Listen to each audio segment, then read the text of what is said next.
नाही नाही, मला त्याशी नाही देणं घेणं. कारण माझा विषय हा संतोष भैयाला न्याय कसा मिळेल हा विषय.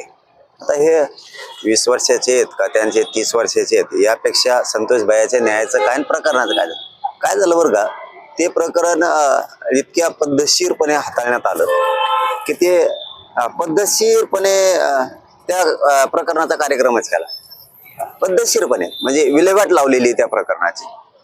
ते सरळ सरळ दिसून येतं. कारण आता सरकार ज्या प्रकरणात इन्व्हॉल्व असतं तिथं छुपा अजेंडा राबवला जातो आणि साहजिकच सामान्य लोकांना, शेतकऱ्यांना, जे हुशार आहेत लोक, अभ्यासू आहेत राज्यातले, यांच्या लक्षात येतं की उज्ज्वल निकम साहेबांची मागणी ही 2-2.5 महिन्यापासून आणि ही ताबडतोब काल होती आणि आज त्याचा लगेच चार्जशीट दाखल केलं जातं.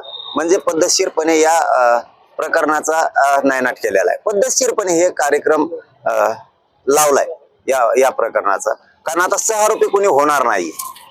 चार्जशीट दाखल झालं म्हणजे तपास संपला. म्हणजे बहुतेक तर असं ऐकण्यात होतं आणि मला वाटतं धनंजय देशमुख सुद्धा एकदा म्हणले होते की आणखीन 2 महिने तरी किमान तपास चालणार आहे. चार्जशीट इतक्या लवकर दाखल होणार नाही.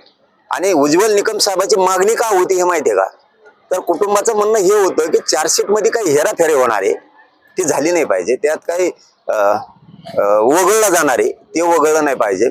म्हणून अगोदर जर वकील दिले तर ते चार्जशीट वरती लक्ष ठेवतील, तपासावरती लक्ष ठेवतील, जे जे काय गोष्टी सांगायच्या ते सांगतील. हे देशमुख कुटुंबाचं म्हणणं होतं, माझं नाही. मग आता उज्ज्वल निकम साहेब नेमले आणि लगेच चार्जशीट दाखल झालं म्हणजे आता कोणी 6 आरोपी होणार नाही. म्हणजे सरकारनं बरोबर त्यांचे गुंड मित्र वाचवले, पण संतोष भैया पक्षाचा एक निष्ठावान असून सुद्धा त्यांना न्याय देण्याच्या दृष्टिकोनातून गुंडाचा नायनाट केलेला नाही. हे मॅटर पद्धतशीरपणे सरकार पक्षानं आणि त्यांच्या प्रतिनिधीने संपवलेलं आहे.